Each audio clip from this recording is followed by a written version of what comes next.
Hello, everyone, and welcome to a brand new episode of Mythic Cast. I'm your host, Spencer, and this week I am joined by a special guest, John Baker. How's it going, John?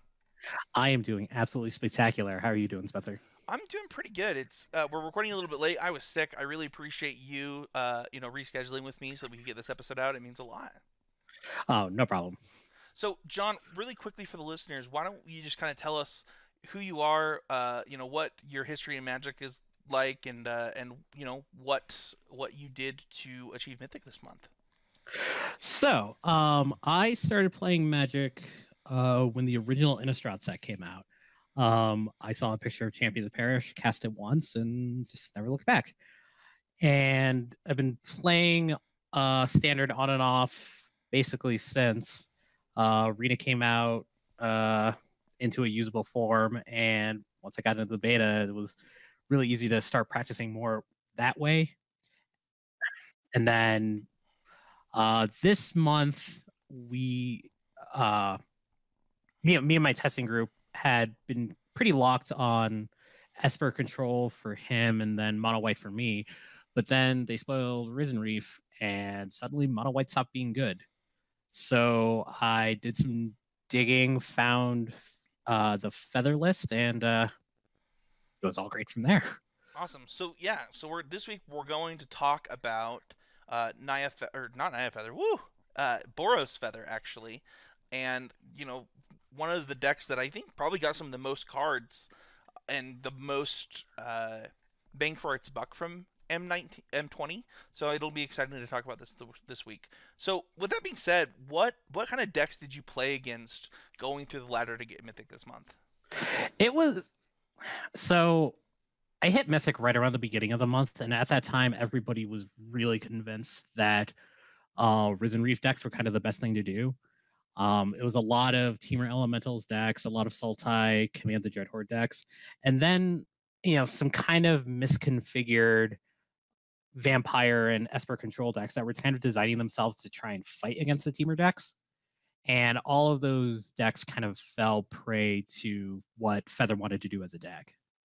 So did you try anything else, or when you just tried to Feather, was it just like platinum to Mythic really quickly? Yeah, that was basically it. I dawdled around platinum a little bit with Mono White and Esper, but I couldn't really get any results. I had a working theory that if there weren't a lot of Teferi decks in the format, then Absorb was playable again, and hard counters tended to be pretty good against all of these dirtily green decks.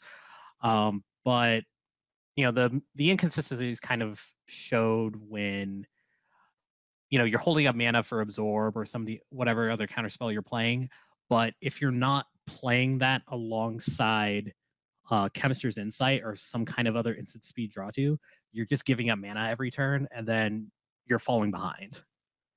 And so those didn't really work out, and I'll be honest, I was kind of desperate. So I went to the MTGO 5.0 list on the 4th of July, which, by the way, was a wasteland that had 3 decks. There was a blue-white aggro deck that I didn't like. There was a mono-red deck that was pretty stock, and then I saw the Feather deck, and I was like, yeah, I've theorized about God's willing maybe upgrading this deck. So I cashed in some wild cards, built it on Arena, Reckless Rage, feathered somebody, and that was Thursday night, and then I made Mythic that Saturday night. Awesome. So how many hours did that take you then? Over the 3 days, I'd say like maybe 12 hours total. Awesome. So a pretty quick climb, meaning your win percentage was really high with this deck. Did you make any changes along the way from that 5.0 list, or? Yeah, so the original list had Adonto Vanguards, Legion War bosses, that kind of thing, and it was fine because they were all kind of on plan of we want creatures that are in some way resilient to the damage from Reckless Rage. But they weren't really panning out against the teamer decks because so much of the deck is just able to stand up to 3/1 Adonto Vanguard. Right. And I want to make sure I get this name right. So there's a Japanese Twitter called read to win Kaisen. They hosted a tournament at the beginning of the format, and the tournament was won by a user named AE underscore TCG. And what he did with Feather was he main decked four uh, Tocatli Honor Guards and then two Tomic Distinguished Advocates. And he was going really hard against the Risen Reef Nissa plans that a lot of the Teamer Elemental decks were presenting game on. And once I figured that out, I mean, I just kind of shot right up the ladder. And you don't when a lot of people think about Feather, they just kind of think of it as a heroic deck. Like, I'm just gonna make a really big creature. I'm eventually gonna make an unblockable and then kill you. But this deck really, I think it was like Brian Gottlieb who said that this deck plays more like a Grixis deck, where it's just you play the most efficient removal you can play, present a threat that your opponent can't kill, and then you win the game that way. And what I was finding was that Tocatli Honor Guard was having a lot of unforeseen upside in a lot of matchups that I wouldn't think about. Like if you're playing against mono white, you're presenting a turn 2 1/3 blocker that isn't scared of Dauntless Bodyguard or Sky March Harassment, and it turns off their venerated Luxonons. You go up against vampires.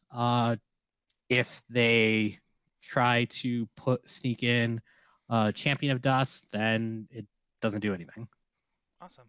Well, let's since we're already there, let's switch over and talk about the deck list really quick. So I'll pull the deck list up for those watching at home, and let's read it really quickly for those listening in their cars and such. We have 4 Dreadhorde Arcanist, 4 10th District Legion, 4 Tocatli Honor Guards, 2 Tomic Distinguished Advocates, 4 Feather the Redeemed, 1 Ajani Adversary of Tyrants, 4 Defiant Strike, 1 Gird for Battle, 4 God's Willing, 4 Reckless Rage, 1 Sheltering Light, and 4 Shocks. This list has 23 lands in the form of 4 Temple of Triumph, 4 Sacred Foundry, 8 Plains, 3 Mountain, and 4 Clifftop Retreat. We can get into the sideboard a little bit later. One of my first questions for you, let's. Do you have anything else you want to say specifically on Honor Guard before we move on to the mana base? I think a lot of people really underrate the fact that it's just a reasonable 1/3 blocker, and not a lot of people think that you're gonna use it for Reckless Rage. And how often do you find yourself using? I mean, that's the first thing that I think pops out to a lot of players when they play this deck is, oh, this and my Atomic Survive Reckless Rage. They make a lot of sense in this deck. But like you said that Brian said on the game podcast, talking about playing the most efficient removal spell, in this deck specifically, nothing dies to it. So it's just 1 mana deal 4 at instant speed. Yeah. And it's when we get to the kind of the end of the format, the expectation is that decks become like really, really efficient. And if the plan is, oh, I need to kill a creature in these colors, well, why would you play Reckless Rage when you can play something like Justice Strike? It has a wider range. You're not going to be surprised as much, and it doesn't expose your creature to, I guess, getting blown out by a spell that wouldn't otherwise kill them. Because one of the most often seen counterplays is, oh, this 3 toughest creature now dies to my shock, and kind of on balance, it's can I kind of trick my opponent into killing the wrong thing by presenting an opportunity to them that they wouldn't otherwise have? That makes a lot of sense. So let's kind of go into the mana base because this is something that's really interesting. You specifically picked 23 lands. Yes. Why don't you talk about that for me?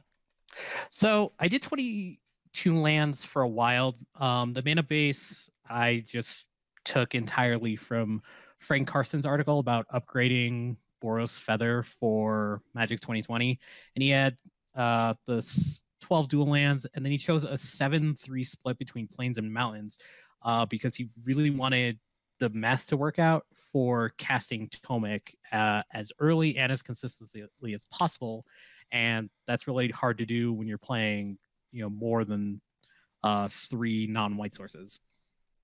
I recently made the switch to 23 because Jerry Thompson made a really good point in one of his articles about the fact that the deck's winning state is turn 4, cast a feather, represent a protection spell, whether it's God is Willing or Sheltering Light, and your opponent can't really afford to test you on that because you already have a pretty reasonable creature on the battlefield. And so if they use what's likely their one removal spell, trying to kill a feather that they're not actually going to be able to kill, then they kind of fall behind on tempo. But if they try to spend their turn building up resources to create a 2 removal turn, they're falling behind on tempo anyway, because you can just fire off the God's Willing and try to set up either a second protection spell or set up one of your card advantage engines with Dreadhorde Arcanist, or set up more consistent draws with Tentative Legionnaire. So, when you look at this deck, how important is getting to 4 mana? Like, if you were to rate it on a scale of 1 to 10. I'd probably rate it at an 8 or a 9. Like, because of the nature of your protection spells and generally how strong your creatures tend to be otherwise, you're really incentivized to hold your creatures back a turn until you can protect them, or until you can set up like Arcanist on 2 and then play one of your other creatures on 3, and then you have 2 available targets for any 1 mana spell that you might want to use twice from the Dreadhorde Arcanist. And the other thing is that you don't want to expose Feather if you don't have to, because once you have Feather and at least one piece of interaction,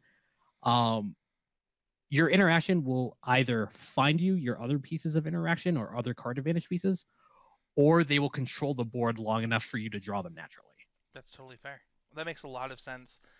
One of the things that you have that, so for example, I've been playing Feather because preparing for this podcast, and one of the cards that I questioned was actually a Johnny Adversary of Tyrants. I found that this card was not exactly what I thought that I would be getting out of this card in this deck.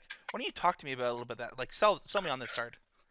So when I'm building deck lists and I kind of have like an extra slot, I really like choosing modal cards for that slot, or I like something that is effectively a 5th copy of something I'm already running 4 of. The thing with a Johnny was I liked the look of a lot of the Feather lists that were running more creatures, because when you get to your deck's fail state, you're a mediocre aggro deck. So if you have a bunch of creatures after your opponent has played some removal spells, at a minimum you're still attacking. If you have a bunch of pump spells and no creatures, your deck doesn't do anything. That makes a lot of sense. So a Johnny, I kind of count him as like the 19th spell, because he, his plus is very much like a Gird for battle. But I also kind of count him as a 19th creature because he can get all of your 2-drops out of the graveyard. And sometimes your opponents will prioritize killing your Dreadhorde Arcanist, so that when you eventually draw your Feather, the Feather doesn't have any fuel to work with without the Dreadhorde Arcanist getting more cards out of your graveyard. That makes sense. One thing that I was impressed with that is the interaction with Dreadhorde Arcanist specifically, just because Dreadhorde can so often have a target that's on its back early. Does the fact that the Teamer decks have kind of moved away from the Teamer Flood versions and are now main decking Lava Coils, does that make this is actually why a Johnny was so much less impressive, because I've been playing against a lot of Lava Coil lately. So what are your thoughts on that? If you're playing against a lot of Lava Coil, then I can see why a Johnny would kind of underperform. the games don't really always get to that point, but sometimes it's possible to where you can use the Ajani Plus to get some of your creatures out of lava coil range. But if you don't have anything to bring back, the Ajani doesn't really do anything by himself. So I don't know if we would want to talk about that later, but it's a flex slot, and I have some other ideas for what you would want to Awesome. do for Cool. that. We'll come back to that. Let's talk about one of the biggest gets for this deck, and that's God's Willing. This is a card that uh, might be the reason that people compare it so much to Heroic. Between that and 10th District Legionnaire being a battle-wise hoplite, it makes a lot of sense that people have this comparison. But God's Willing, specifically in this deck, gives you a scry ability that this deck desperately wants due to the fact that it doesn't really have a lot of card draw, and you still need to see either four lands or you need to find more spells to keep going. And I think this card is a huge get. What was your opinion of playing with this card, especially considering that it's replacing Sheltering Light, which, while good and still had that scry effect, did not have the damage effect that God's Willing has? It is night and day. Like, I saw that Feather list that top aided Grand Prix Kansas City, I think, and it was playing four Sheltering Lights, and it didn't have access to God's Willing. And playing with a deck now, I'm just thinking, like, how did you even manage in a field full of Teferis? But protection is probably like one of the most powerful keywords that gets to see any sort of play in standard. It, I don't want to just explain what protection does, but the fact that you can get into a stalled board state, be building up counters on a 10th District Legionnaire, and then rip God's Willing and say, all right, this 12/12 is unblockable now, good game. There aren't a lot of other decks that can like pivot from, oh, I'm just trying to like maintain my life total, to I think I can get you dead.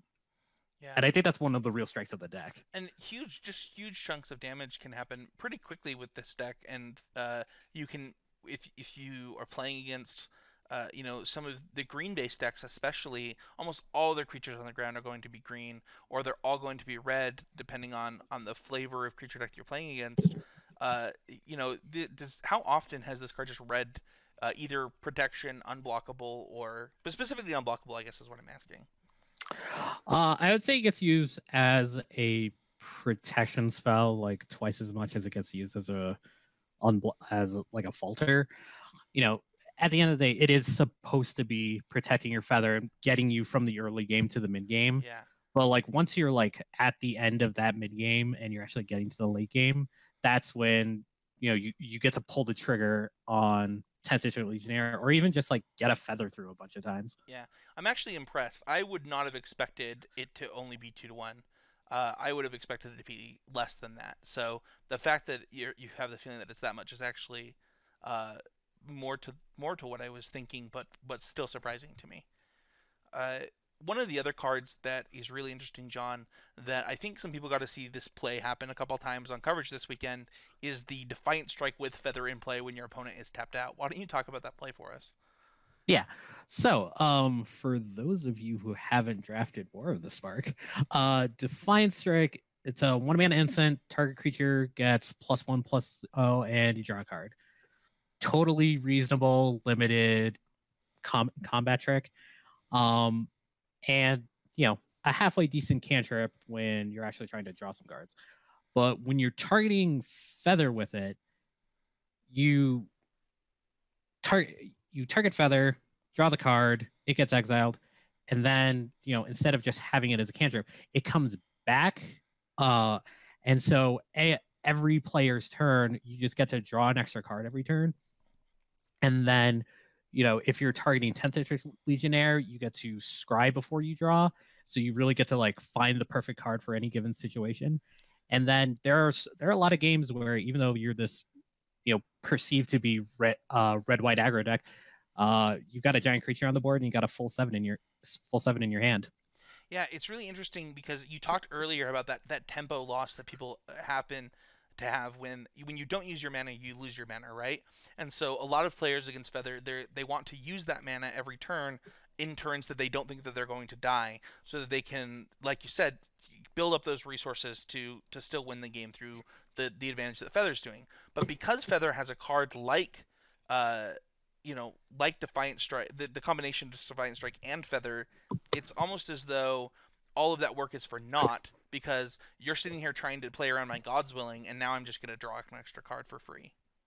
Right. And it's important that you not expose Feather. Like if you only have 1 mana, just leave the mana up for the God's Willing or the bluff if you think you have your opponent on the bluff. Because if they get the blowout, then Right. you don't actually get the Defiant Strike back, and that can be kind of disastrous. Yeah. Yep. And that's why that's when that's why you need to abuse them when they do decide to tap out to try and get on Mm-hmm. board to race you in those situations. What do you think is, if you were to say, outside of Feather, Dreadhorde Arcanist, and Tocatli Underguard, which are cards we've talked about, what do you think is the and God's Willing? What do you think is the other key card of this deck that really makes it tick right now? Reckless Rage. Uh, Standard right now is becoming like really creature focused, and a lot of standard decks right now are just like, all right, this is my plan. I play X number of creatures. Let's see if it's good enough. And when you're an opposing aggro deck, like let's say Mono White's removal is limited to game one. It's basically just going to be Conclave Tribunal. Post board, maybe you get some Baffling Ends. And the problem with Mono White's removal is unless you're flooding, the deck often needs to choose between playing a removal spell or getting a good attack in. With Reckless Rage and all the creatures that benefit from being targeted by spells, you tend to get the best of both worlds. A good example is early game against Temur Elementals. Really common opening I see a lot is, turn 1 Llanowar Elf, turn 2 either Risen Reef or Leafkin Elemental. Leaf Conjuring, yeah. Yeah, on the play, if you get to go Dreadhorde Arcanist on 2, and then turn 3, you can play a 10th District Legionnaire. You get to swing for 3.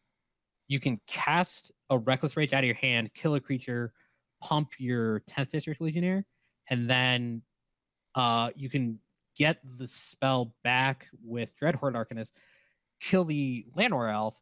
Now you have a bigger battlefield presence, and you've just taken 2 mana away from your opponent. Right. Yeah, it seems like, as somebody who's, I was telling somebody the other day, playing Team Elementals, they're like, "What are your losses to?" And I said, "Well, I'm 6-0 against Esper, and I am 0-2 against Feather." And these seem to be very polarizing matchups. And I do think that Feather just kind of, between its interaction between its 1 mana spells and Shock and Reckless Rage, it really does a good job of keeping the creature decks from going off, so to Mm-hmm. speak. And with its protection spells, also keeps some of the other decks from uh, coming the other direction. One question Right. that I do have for you, though, between is what, and we could get this into your sideboard, but what is the Nexus matchup like with this deck? So, the Nexus matchup is mostly racing. Uh, the Wilderness Reclamation versions of the deck don't tend to play creatures game one. Post board, they might try to do Thorn Lieutenant, maybe Biogenic Ooze if they still think that's something relevant. But mostly, you can't really afford to play a long game against them. So you're just trying to find a 10th District Legionnaire and get it as big as possible as fast as possible. Oh, good. Oh, I was just gonna ask, have you ever made the play of shocking your own 10th District Legionnaire because it's more damage over more turns, or is that something that's never happened? Uh I've done it a couple of times if I feel like I'm a card away from getting set up. Like if I have an interaction, I need a feather, or the reverse. Um, Mostly though, I tend to play my shocks a little more conservatively. I feel like there are a lot of times where your opponent might get greedy with a Tameo and plus a Tameo when otherwise they could minus get back a root snare. Sure. And sometimes you just need that extra point of damage to make sure they don't have the opportunity to do so. That's totally fair. Okay. Well, I think that covers the main deck pretty well. Is there anything else you want to say? I mean, we could obviously talk about the wonderful Atomic if you want, but Uh, Tomix just does a lot of little things. Turning off Nissa is a big one. Making casualties of war worse is, another good point. And honestly, just being a 2/3 flyer comes up a lot against Mono Blue. Mono Blue's big plan against Feather is we're going to bring in Cerulean Drake against all of your red creatures, put a Curious Obsession on it, and then try to find more Cerulean Drakes so they can block effectively while still getting their card advantage going. Turn 2 Atomic really throws a wrench in that because it can block a Cerulean Drake that has a Curious Obsession on it and win that battle. okay. Um, Do, yeah, is the double white hard? I mean, you only play 3 mountains, so it doesn't appear like it would be too difficult to me. it's not hard. It's just you have to be really disciplined. Turn 1. One of the tempting plays against an unknown opponent is to play Mountain on 1 to represent shock. But if you're really just trying to get a creature down early, either as bait for removal to protect some of your other creatures, or you're against Simic and you need to really get the pressure on, that belly can really kind of bite you. So the mana doesn't make it particularly difficult. You just need to be Sure. cognizant of, what does this hand look like if I need to play Atomic onto? That makes a lot of sense. Awesome. Cool. Well, let's move on to the sideboard. We have 2 Demystify, 2 Healing Grace, 3 Adanto Vanguard, 2 Fry, 2 Chance of Glory. I lost to this card the other day. Oh no. 2 Gideon Blackblade, and 2 Legion Warboss. I've never slammed a nice emote faster than my Feather opponent last week casting Chance of Glory against me. Oh gosh. I'll be honest. This is probably the most desperate sideboard inclusion I've ever thought about taking to a Grand Prix. For those of you who don't know what Chance Glory does, it is a 3-mana instant. It costs 1 red and a white. Reads creatures you control are indestructible. You take a turn after this turn, and at the end of that extra turn, you lose the game. And Just to be it's fair, I think Chance of Glory is the perfect card to take to a Grand Prix. You're trying to have a Chance of Glory. Yes. If by some miracle I win the GP, I already have the title for my article planned out. It's a plan, hope, and a prayer called A Feather and a Chance. That's great. But the real interaction is, so when you're in the Simic Nexus matchup, you're disadvantaged because you're primarily using the attack step to deal damage to your opponent, and your opponent's playing 4 Root Stairs. On top of that, your opponent can play Infinite Nexus of Fates.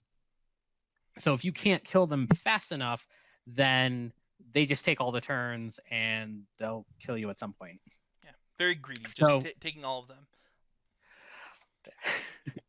I don't want to get into too much about what Nexus does. But so Chance of Glory, and this is kind of an interesting interaction.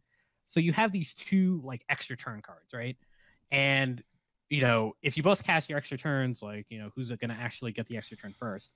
And my understanding of the ruling is it's whichever extra turn card resolved last is the one that goes first. So if your opponent casts Nexus of Fate, you want to cast Chance for Glory after Nexus of Fate has resolved. So you'll get the extra turn. Your opponent will in all likelihood be tapped out. And hopefully, if you've been building up a 10th District Legionnaire or just presented enough creatures, that's the turn that you win the game.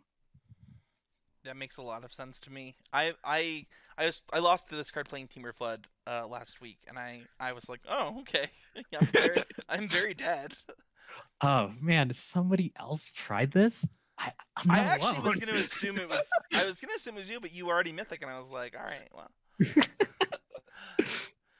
Okay, so that one makes a lot of sense. The other ones that I would be interested in is, you have Healing Grace in here, and you have only two Demystify. So it sounds like you've decided that Chance of Glory is taking those Demystify slots that you would typically have against the oh my gosh, the Nexus decks. So Mm-hmm. so tell me kind of about like how you're boarding in cards in and how you're boarding in cards out with this, because you have a lot of cards that could easily see main deck inclusion, right? You have Adonto Vanguard, you have Gideon Blackblade, you have Legion Warboss, and then you've got these very specific sideboard cards in Demystify, Healing Grace, and Fry. How does the sideboard translate into games? So we're kind of pre-boarded for a lot of the green mid-range decks.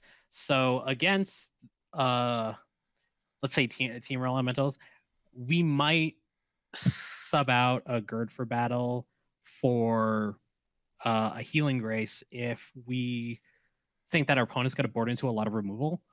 Uh, the thing with Teamer specifically is that outside of Aether Gust, all of their removal is red.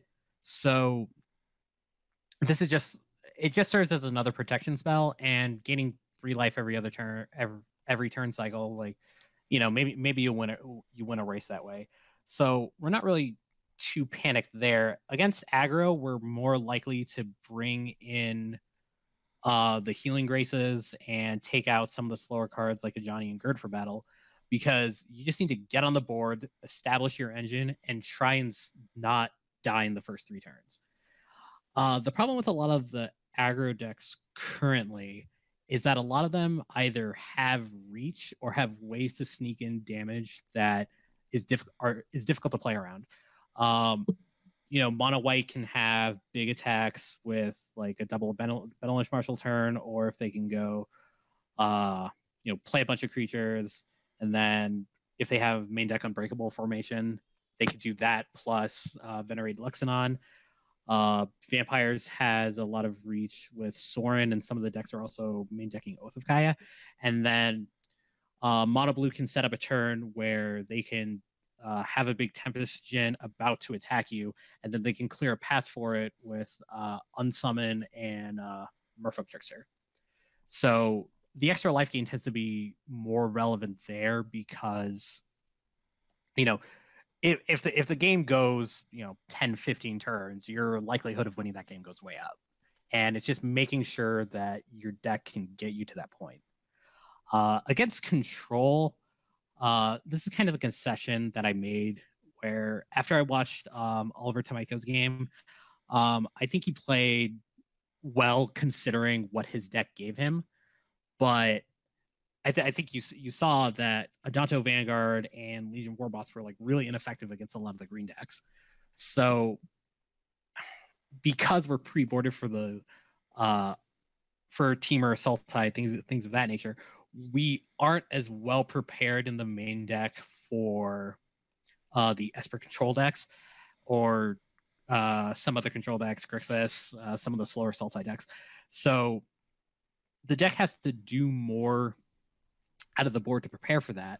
So you take out a lot of the little hate bearish creatures, and then you just bring in stuff that's hard to kill or stuff that can kill your opponent by itself. Danto Vanguard, Legion Warboss, and Gideon. And the hope is that if you have a high enough density of those cards, something's going to stick, and then you can ride that. And the hope is that that's going to be good enough, because those decks are very well set up at interrupting your tempo with plays like Thought Erasure. Teferi and Oath of Kaya tend to be really bad for your 2-drops. And out of Grixis specifically, the deck doesn't really have an answer to Antgrass Rampage. Against a lot of decks, Feather Gods Willing is like, all right, that's the lock. But against Grixis specifically, they make you sacrifice a creature, and all of a sudden you're back to square one. Right. Has the Esper decks adopting Disfigure actually improved that matchup for you? I haven't seen too much of Esper lately, so I haven't seen a lot of Disfigure. I can't imagine it's very good for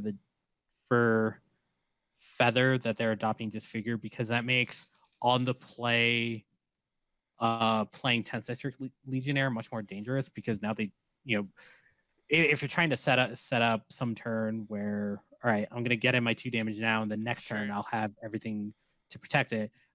Now they get to blow that out. I think a decision that's good for this specific build of Feather is the relatively successful performance of Shifting Ceratops. So, because Shifting Ceratops has Pro Blue and it has 4 toughness, so it does that Oath of Kaya, it makes Tyrant Scorn look really bad. And there are a lot of Esper players who feel like they need to go to Cast Down as opposed to Tyrant Scorn to answer Shifting Ceratops. And when they do that, Tomic and Feather become much better because they're legendaries. That makes sense. Is so we kind of touched on all those individual pieces of that sideboard and what you're looking to use them for. Let's go back. We said that we would circle back around to a Johnny. Mm-hmm. What are some cards that you're considering taking out, that you're considering changing? What are things that you're kind of that we didn't present on this list, but you're thinking about? Um, so a Johnny is kind of a tag along. I mentioned I liked it as a modal card. It can get back creatures if you have them in your graveyard. It can pop up with creatures you already have. If you don't have creatures and everybody's lava coiling the creatures that you played earlier, then a Johnny looks a lot worse. I think a good out for that would be either to main deck a Gideon Blackblade, or I've seen some lists that are playing Aurelia Exemplar of Justice. That deck that was in my deck much earlier in the testing process. I took it out because I kind of liked how Johnny played.